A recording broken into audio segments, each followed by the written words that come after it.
Hello everybody and welcome back to the channel. Today we are continuing with our adventures in Lower Decks, this time with Season 1, Episode 2, Envoys.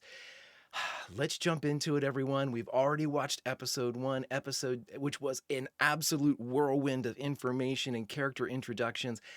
I am prepared, I think, for the same level of fire hose density and volume information, and I'm hoping to absorb it, and I'm hoping that I can acclimatize myself to this rapid form of character development, story, and this ride that is Lower Decks. So my friends, if you would smash that like button, subscribe, hit the bell if you would like to, or join us over on Patreon for full-length reactions and watch-alongs.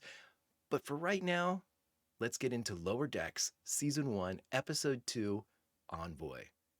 Let us boldly react where no one has reacted before. Let's get into it.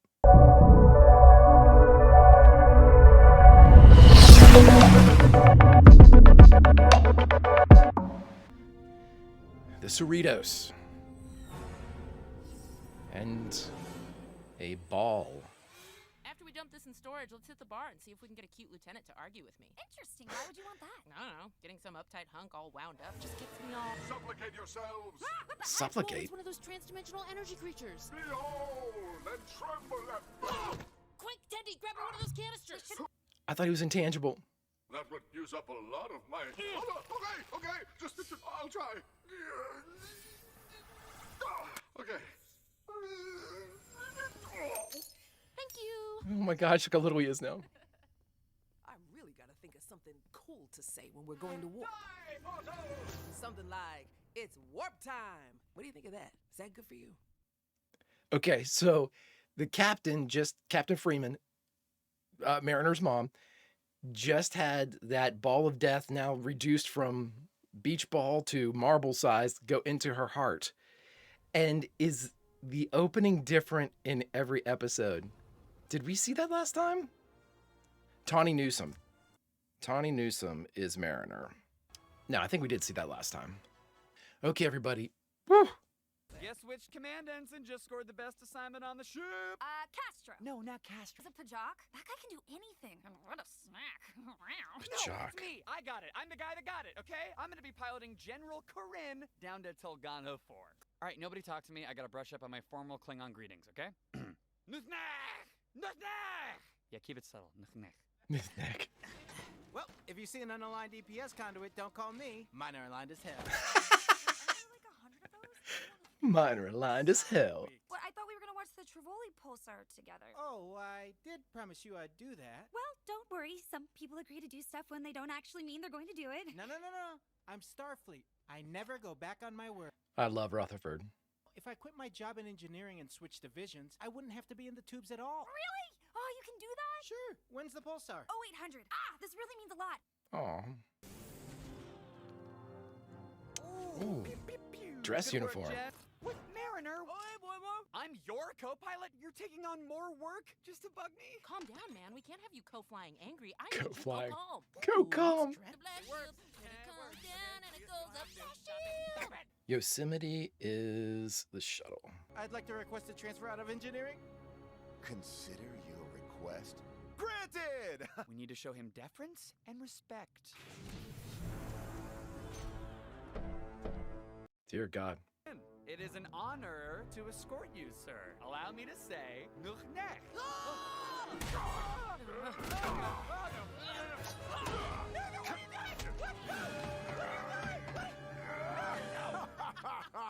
Starfleet has made you soft. Mariner knows him. Do you two know each other? Yeah, we did some off-the-books gray ops stuff back in the day. We're like the same age. Back in what day? Back in what day? I must update you on my many sexual conquests, Mel. What, both of them? Oh, that's hilarious. There we go. Where did you even get flagon? Flagons. Do you remember Jaxa Prime, the commander who didn't believe you about rectal insectoids? Ha! Yeah, I got chewed out, but his ass got chewed up. Rectal insectoids.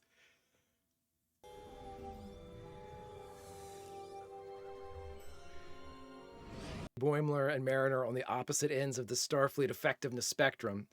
It's not that they're not effective, they just have different approaches to being effective. Landing in an unsecured district? That's how you choose to represent Starfleet? Me and the General are blood bonded. It would have been weird if Blood bonded? He's passed out, and he pooped on his sword. He's a lightweight. Oh no. Oh no. Or he's taking off. Oh no, the shuttle, what the hell? No! Classic Corinne. He did this on Vulcan. And on Earth. Dude, where are you going? I'm tracking down a shuttle. If we're not back to it by the next rotation, we'll be court-martialed. Don't knock until you tried it. This is serious. That is the walk that Jack Quaid did on those old signs. What is this speed walking? You know we're going the same speed. Stop it. It's to conserve energy. Section 31 does this. Section 31. Oh, Jesus. Do you know where he went? Are you tracking him? Oh, well. We want to kneel before him and lick his boots like the Federation dogs we are. He went north. You made the right choice transferring into command, son. Nothing compares to the firm, hot pulse of a joystick in your hand. The bridge. Computer. Command trainer 43. Initiating advanced simulation. Ensign, the bridge is yours. Be gentle, but attentive. Get her where she needs to be. Guide her home. Okie dokie. Maintain course? Ship destroyed. Casualties 105%. Wait, how did I kill More than the whole crew. Okay, that was a rough start. FYI, in situations like that, try employing the Janeway protocol. Are you sure, sir? Yes? Collision alert, sir! The kindergarten on deck 8! It's gone! The kindergarten. All those kids. Freeze program. In thousands of simulations, that's literally never happened before. We match. Yes. Well, this is my work shirt, and I'm Ensign. Ensign Brad Boimler. I know. Wait, what?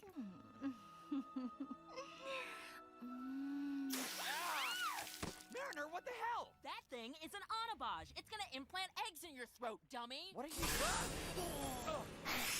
I know you still want it. I can hear your nasty boy thoughts. Jamaharon! This boy wants Jamaharon! What is Jamaharan? I'm gonna write that down. The heart's an engine, the brain's a computer, the eyes are a different kind of computer. No, cameras. Eyes are cameras. Camera eyes. It's like Reno on Discovery. Why don't we throw you into the fire and see if you burn? There's Omni-Man, who is apparently a Bajoran. Smorgasbord. Initiating. Ah, maybe this thing does? Okay. Oh, I can do that. Go, Rutherford. In the name of the prophets, I put people into that simulation so they can learn how to deal with defeat. Ensign, you are a natural-born warrior. Oh, okie dokie. Rutherford, badass. Maybe shut up and keep an eye out for the shuttle. How about that? Maybe shut up. No, you're hurting me, please. My bones. My bones. Starfleet, I order you to step away from the Elder. You idiots! That's no elder. Now I'm a little boy! Shapeshifter? Boo. That Vindorian is a thief, and you let him get away. They must be working together. Jeez, Boimler's like a walking episode of Three's Company. For all of you young people out there, that is a old sitcom that usually dealt with every theme of misdirection you could possibly have. Hello, alien people, alien creatures and beings. Look up here, thank you. Okay, I would be happy to hand you all your asses, but right now we're kind of on a deadline, so how about instead of fighting, the next 5 rounds are on me. It's cool, I stole it from that Taxor. I was gonna say it looked like his purse. Oh, apparently we just missed Corinne. Why are his pants down? This whole time I've either been one step behind you or totally in the dark. Yeah, but only because I'm pretty amazing. Look, everyone has bad days. I guess I'm just not cut out for Oh, Starfleet. please, you're Mr. Starfleet. No, I'm not. Not like you are. I should just turn in my uniform and go work on a research asteroid. No, absolutely. When we get back, I'm done.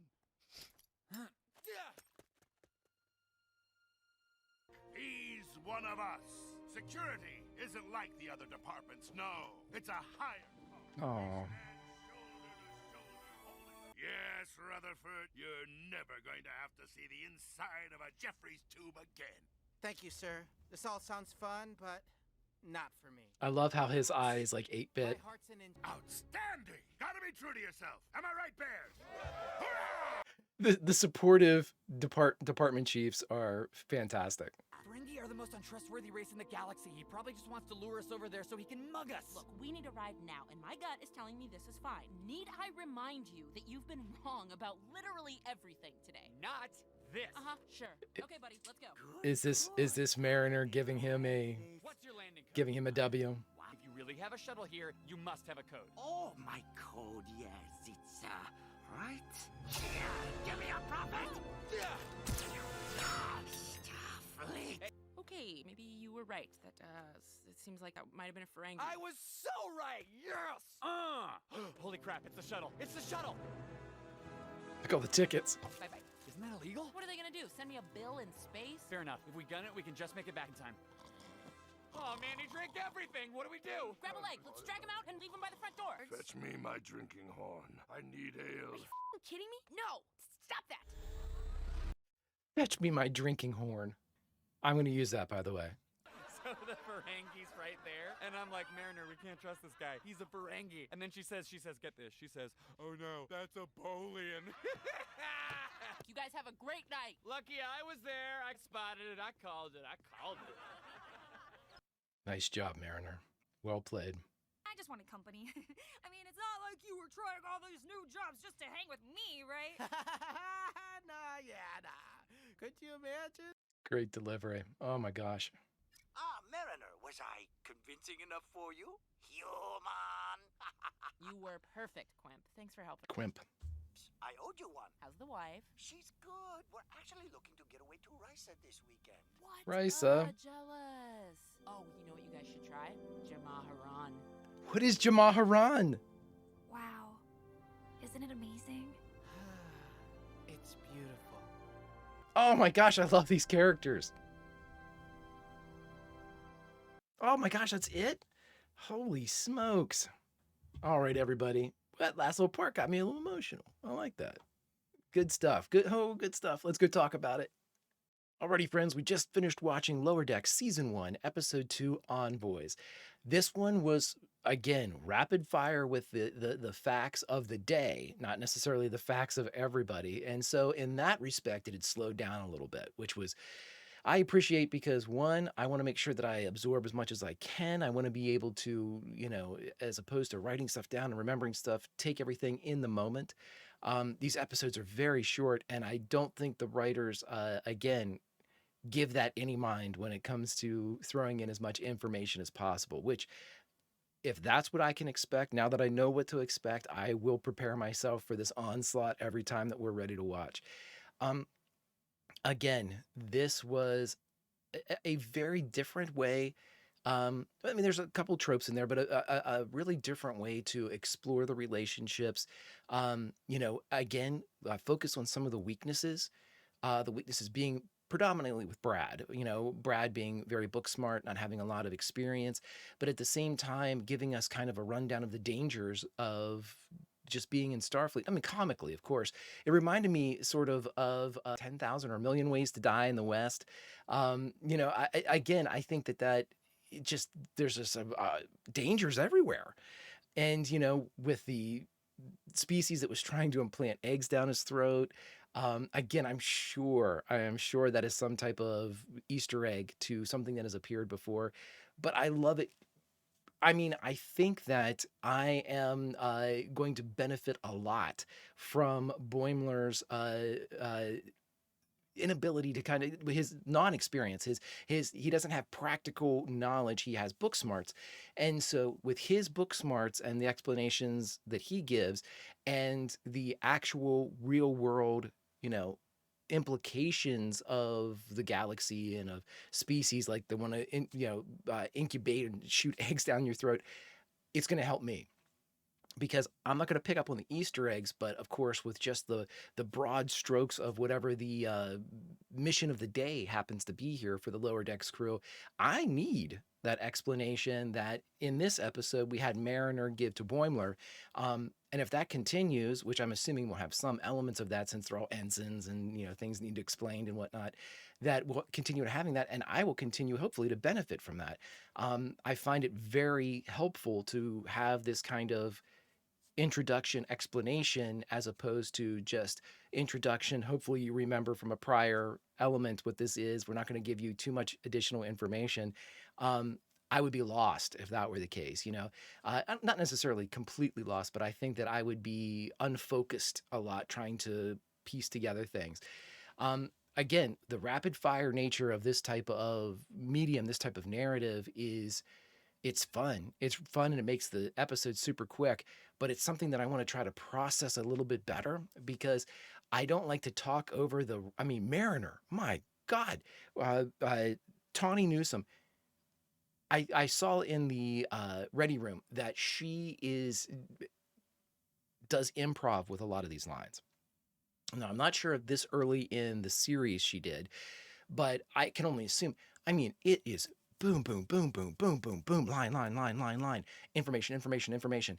And again, I want to be able to react to those things, and I have a lot of things that I'd like to say, but especially with the character, with Mariner's character, you have a ton of information coming out quickly. And if my dumbass says something, I'm going to miss it. And I'm going to talk over probably an interesting piece of information that she has, that I'm trying to comment on something that she said 2 sentences ago, because it is just so fast. But with all that being said, and this one I think too was slower in its delivery, not by much, but slower in its delivery, that we were able to focus more on this, the paired off relationships, and not so much Rutherford and Tendi, but Rutherford as a character. We got to see more of how he kind of adapts and what he would be willing to do for Tendi, which is interesting because in the first episode, he had a date with a new crew member. I'm not sure if we even got her name. That went really well during that whole zombie apocalypse type of thing from the mosquito bite that Ransom brought up. But with all of that, with all of that kind of heightened, emergency type of situation, very traumatic situation breeds, the opposite in that, or there, the Nightingale type of effect, when there's a really high stakes situation, people tend to gravitate towards one another that are both survivors of it or experiencing the same thing. But with that, again, a long-winded way of saying, Rutherford was taken away from that back to his engineering when he was, I think it was the door that either opened or didn't open during Red Alert. And he was confounded by that and wanted answers. And that's what ultimately kind of threw a wedge between he and the ensign that he was dating or had gone on that one date with. But with Tendi, she kind of offhanded said, oh yeah, that thing, we want to watch that pulsar and stuff. And he offhanded, when I don't think she really realized what he said, other than, or didn't realize how serious it was that he had said that he would explore if he got out of engineering, he could have the time to do that. And she was like, oh yeah, it's great. And then of course he goes around everywhere, and while if it has anything to do with engineering, he's okay with it, like the nuts and bolts of the body, and security, where he downloads whatever martial arts program he had, which is again something that we now know he can do. But what I like about it all is, even though we got these kind of this cool insight and a lot of good kind of facts about Rutherford, not necessarily backstory, but present facts about Rutherford, the thing to take away from it all was he was willing to not only ignore engineering, which would have been that option was available to him in the first episode, when in Second Contact, when he was able to, with that door in Red Alert, that problem or that scenario, I believe that it was, he had the choice, the option to ignore it if he wanted to, but he didn't. He addressed it, and when that caused him his date to lose interest, or maybe and not come to her senses, but a realization that Rutherford really likes engineering and that she would likely be a second fiddle to that. Again, I'm just assuming that's the way that she felt, because then she just walks off. But with this, he's willing to do all of these things without any real prompting, in an effort to be able to either both keep his promise or be with Tendi. I don't know if that's a romantic decision or a friend decision. I'm sure we'll find out. But I think that was a really well played, shows how great Rutherford is at engineering, just, exceptional how much he loves it. And he was willing to give it up to just spend time with Tendi because he made a promise, and Starfleet officers keep their promises, which I thought was really a great insight into his character, in addition to all these other skills that he possesses and weaknesses that we observed, with the bedside manner and the kind of being flustered and the command decisions, not even being able to make the decision to get out of the way of a very small asteroid. We learned quite a bit from what was essentially, I guess, I don't like to say something's a B plot, or the second plot or a subplot. But plot 1B, I guess, with 1A being Mariner and Boimler down on the surface with Corinne. I think that, that little bit was almost like a standalone episode that you would see in Strange New Worlds, a character-focused episode. This was a character-focused 1B plot for Rutherford. And I think we got a ton of information rapidly about that character that was profound. It wasn't just, favorite color, oh, hey, he likes food, or he doesn't drink, or which are all great little bits of facts and everything. But this, with very, very rushed delivery, not to its detriment, very rushed delivery, was able to explain with great detail and with good emotional weight the character of Rutherford. I enjoyed that quite a bit. I really, really like that. And again, if this is an approach they intend to take with everybody, I can see where even with the shorter format, they're going to be able to answer that question that we had talked about before, that the question of that, the constant problem of what is the crew, or who are the crew of the starship, whatever you happen to be on for a Star Trek series. Episode 2, and they're already doing a very, very great job of hitting these type of notes, and doing it organically, which is great. As for the 1A plot, I loved it. I loved it too, because we get to see, I can, the dynamic was always there. I saw it in those old scientists between Mariner and Boimler, that back and forth. But there's also that love that Mariner has, going out of her way to make sure that she was able to kind of rein Boimler back in. He went over the deep end a little bit. They were off the edge there a little bit, or over the edge there a little bit. And she was able to kind of remind him subtly, and again, making him think that he had not bested her, but was his book smarts education was able to take advantage of her streetwise education. Even though I think that Mariner, for everything that she says, is highly intelligent, not only in, practical applications and experience, but in actual knowledge. I mean, the regulations alone that we saw from episode 1, that she was able to out quote regulation to Boimler, shows that, Mariner is an exceptional Starfleet officer, and that the demotions that have come have probably, I'm very curious to see why she was demoted. She had served before on another ship, and she had been demoted. And it made it sound like it had been more than once she had been demoted. And that is very interesting to me, because this is a comedy show. I'm not expecting, a lot of very deep, dramatic beats in this. But again, that doesn't mean that you can't ask questions about characters. In fact, I think it's even more difficult in a comedy or something that's purely based in satire like this is. But the thing that I always default to is that this is Star Trek canon. It has been stated that everything that occurs in Lower Decks is canon to the Star Trek universe, the Prime universe, the non-Kelvin universe. And I think that is fantastic, because even though we're seeing these comedic moments and, things done for the ha-has and the hee-hees, you have to remember that this is all note for note something that is being chiseled into the stone of the Star Trek universe. And that's exceptional, which means every time we find out about Mariner, every time whatever we find out about Boimler, whatever we find out about Tendi and Rutherford, that is stone. The Cerritos, its exploits and missions, adventures, all of those are presumably can affect the greater galaxy as a whole. Those are the stakes that I love, keeping that in mind, that all of this is legit. This isn't a parody. This is, even though it's being played like that, this is legit. Things that happen.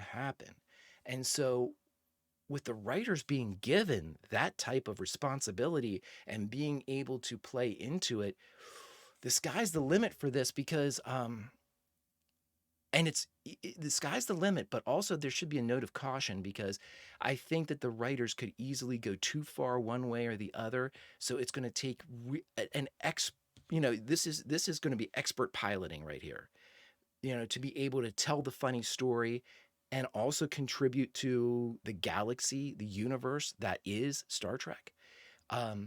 I am so here for that. And being able to bring up these characters that I know I'm missing Easter eggs. And like, even when Corinne showed up, the general, I thought, man, I wonder if he appeared somewhere before. I wonder if he was like in Deep Space Nine and I don't know about it. I would love to know that type of stuff. So hey, if you know, or if Corinne did appear somewhere, please let me know. That's something that I don't think spoils anything for me. And in fact, while I'm going to try to remember all these names as I write all this stuff down, it's certainly going to get past my COVID-addled brain and just the fact that I'm old now. I'm sure I will forget and miss some things. So if you point them out to me, oh yeah, General Corinne was in Deep Space Nine, and you don't have to necessarily tell me if anything happens to them. This is after that, so I would, I think.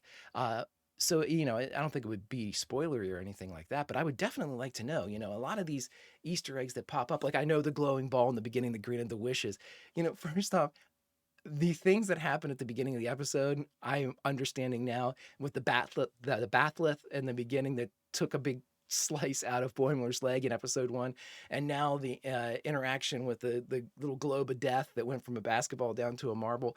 I understand that these kind of cold opens that we get with Lower Decks it doesn't apply to the rest of the episode, which is great. I love it. It's a really cool way to do things. It's a really cool way to get everybody hooked. And I think that if I'm reading the writers right, I think that that's a good way for them to sneak in a lot of Easter eggs too. Something that doesn't necessarily play into the rest of the episode. I'm sure it could, but we didn't see any implications, or even, we didn't see like Boimler going to the med bay or sick bay because he had an injury on his leg. We didn't see the results of those the consequences of those actions. Nor did we see, we didn't even see, I don't think, Mariner even use the tricorder that she had asked the globe to make her, and then the battery for it. So it's interesting, and I like the way that they're doing this. But again, even these cold opens give us a little couple beats about the characters, and that's great. I mean, it's a quick episode. It requires a lot of attention because of how rapidly they delineate information. But at the same time, to know that this is intentional, this is being built. And this brings me all the way back around to what I mentioned the first time. That, again, Tawny Newsome, who plays Mariner, does a lot of improv. And if she is doing the improv as early as these first couple episodes, which I would think they would almost have to be, if that, to establish it early. If she is doing this type of improv, the absolute respect that the writers and the creatives involved with Lower Decks give to Tawny is amazing, because they have to believe so much in her knowledge of Star Trek that even if she's improving and riffing, sure, they can edit stuff out, right? But if somebody were wrong all the time with their improv, I doubt they'd be allowed to improv. So that means that Tawny Newsome is not only improving, she is doing so correctly for the most part, we could only assume, if not 100% correctly, which is, especially for me, is incredibly impressive. And so I think it's just the idea that so much can be done so quickly, so fast, and quickly as in a time frame of an episode, and so rapidly as, line, flashing from the B plot to the A plot, everything kind of falling together. I think I'm used to my Star Trek being a little slower, episodes that are twice as long. episodes that, maybe are more serialized and not episodic. So in the serialization of these different stories, we were able to watch a character grow, but we seem to be more of the problem of the week, the original series episode variety of Lower Decks, that we're getting a lot in a short period of time. And while we as audience members can carry it over, I'm interested to see if the writers and the creatives in charge of Lower Decks do so. If they, the first thing to look for me is if they mention something that's happened in the past that we were privy to, a prior adventure, a prior mission, a prior interaction, a character that they had met, from an episode that we saw, not some randomized, former adventure or former mission. I'm very intrigued. I'm very intrigued. I am hoping that right now I have my training wheels on as I'm watching these, trying to, not get in the way of the action that is occurring so quickly. It's just so much to take in, and it's a wonderful problem to have. That's a if all of life's problems could be how to get yourself ready for Lower Decks, then we would be living in a very great world. Unfortunately, it's not that great, but we can always work towards better, and that's what I think Star Trek proves as well. That there is a possibility, a future timeline where we get it almost perfect. We get it really right. As far as like a utopian society and the tenets of Starfleet, and even with F-ups like the Lower Decks crew, who aren't, I expected them, I guess, to be kind of like bad at their jobs and, kind of being told what to do all the time. And I don't think that's the case whatsoever. I think Mariner is deliberately rebellious. I think Boimler is not deliberately, but he's just sheltered, is studious as opposed to having the experience under his belt. Tendy's very good at her job, walked right in, and in that first episode was tending these zombies that were coming in and kept her cool. And then, of course, Rutherford seems to be the best engineer on the ship, or at least one of the best on the ship. And so they're not F-ups, they're just, I think we're watching the raw materials of what would become a Riker or a LaForge or a Picard, someone that will eventually become, a Bones or even a Kirk. Where did they start? Was Pike like Boimler? Was Pike like Mariner? Was Janeway like Boimler? We're talking about command, was LaForge like Rutherford when they started? How did this work? How did, everyone has to start somewhere. And I don't know. It's a long-winded way of me saying, I really enjoy the pacing now. I'm here for the ride. I know now to make sure my seatbelt's tightened whenever I start watching one of these. And I also know that while we're experiencing these things in a parody and a comedic bent, all of these stakes are real and they are canon to the Star Trek universe. So we can laugh, and I hope we do, and enjoy all of the adventures, but at the same time remembering and putting in the back of our mind, I wonder if that's going to come back to bite a more serious crew in the ass at some point. I don't know who's active right now or what it could do, but history will remember the Cerritos. And I hope that we do too, my friends. So after that long-winded explanation of another great episode of Lower Decks, please smash that like button. Hit the subscribe, hit that bell for notifications for whenever we upload new videos about Star Trek, Star Wars, all science fiction, MASH, all the things that we want to get into and remember and revisit. Please do so. And then if you'd like more, go over to our Patreon channel where we have full-length watch-alongs and reactions for a lot of different things. You get them early over there, at least 2 days early for everything that's uploaded to YouTube. And we're building our library out every day, everybody.